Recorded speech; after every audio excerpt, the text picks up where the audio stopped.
there's going to be people watching this right now who are like, this girl's like too much, or this girl is X, or I just don't like her. And that's just the way it is. You're not trying to reach everyone. You're trying to reach your audience and be connected to the needs and emotions of the person on the other side of the lens. That's the most important thing. If you know who you're talking to and you know what their problems are, or their needs are, and really speak to that, I think all this other stuff kind of falls into place. So that's another great thing I don't think we've touched on, is that once you put yourself out there on video, whether, as we all learned from the launch of YouTube, right? If you, like they say, if you want to lose faith in humanity, read the YouTube comments, right?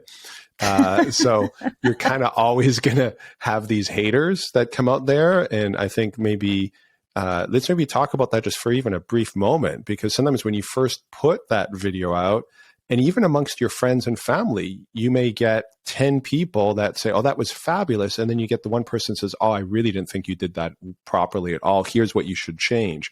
How do you deal with that? How do you deal with knowing what advice to discard? Because you're always going to get a mix, right? Do you have any tips on that? I think if you're going to ask anybody for feedback, only listen to the people who are in your target market. Right. So one of my husband's family members said, you got to move your head a little less, and I was kind of like, whatever, I just need to be me.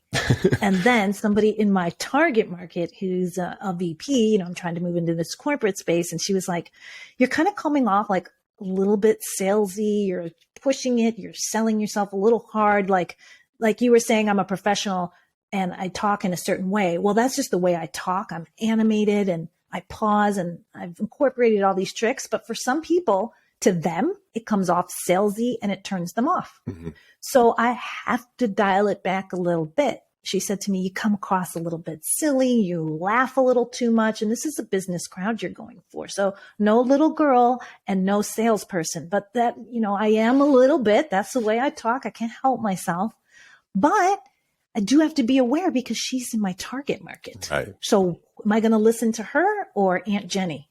Right. So incorporate the feedback. But again, like you said, but when it's your target audience and when it's constructive feedback that you can kind of apply, I guess is what I'm hearing. Right. So I can dial it back a little bit. Right. So, I mean, this is great. There's so much information already, Michelle. I feel like we could go on. Are there any other sort of key experiences from your journey of working with sort of entrepreneurs and video coaching? Any other things that we probably should make sure we get in before we run out of time here? Well, with entrepreneurs, a lot of what we're doing on camera is selling. We're trying to get other people to buy in either to our ideas, to give us something in exchange for something else. And enthusiasm equals sales. And coming in with the right energy from the get-go is really important. So I worked with a client. He was an entrepreneur and the startup was having the usual startup drama. Mm-hmm. And he was going and bringing in the bad energy and the fatigue. And I'm so tired of everything right into his videos. Right. So his pitches and his videos were supposed to be selling his great new disruptive technology so he kind of looked like he didn't even want to be there. Right. Because he probably was literally exhausted, right? So exhausted. It's like you need to be camera ready to turn on, right? Like the camera's on, I'm on. Breathe in, breathe out. Throw on your favorite song.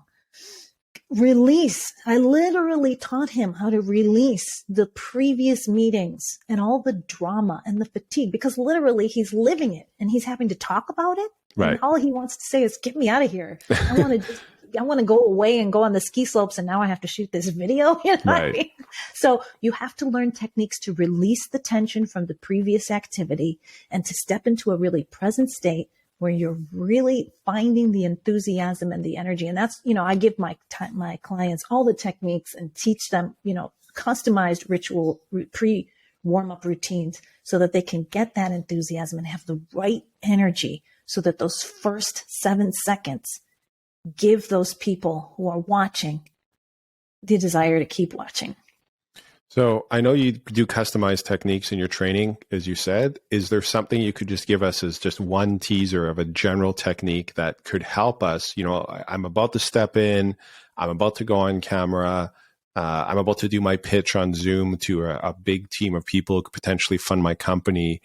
What's the last thing I should do before I turn on that camera and go into my pitch? Is there something that is a really good practice, whether it's any type of exercise or technique?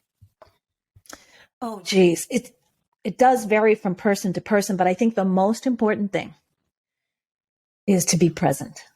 And I define that as being connected to the needs and the emotions of the other person.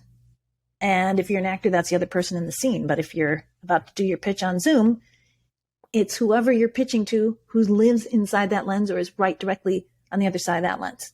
So being connected to the needs and the emotions of the other person in the here and now, meaning being present with that camera.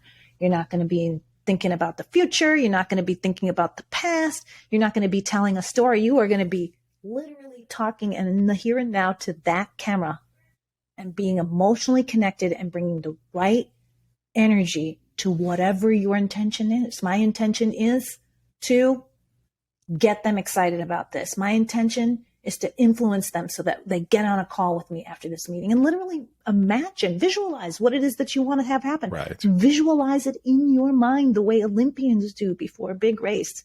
Open your eyes and make it happen through that lens. I think that's a beautiful place to end, right? Is that the other side of that camera is a human being who you are trying to build a connection with, even though it's an inanimate object and you're connecting through a screen. There is another human being with a nervous system and belief systems and values and their own personal demands in their life, their own family and financial responsibilities. Is there another person right there? They just got out of a horrible meeting too. Right. Yeah, exactly. And so I'm going to connect with you human to human, even though we're using this technology now. I want to feel who you are. I want to be present to who you are. I want to connect with who you are. I'm not going to kind of just be like half scrolling on Instagram or thinking about what I'm making for lunch. I'm going to be present to you right here, right now, through this technology, and we're going to build a connection. Right through that lens. And I know exactly what it is that I want to see happen after.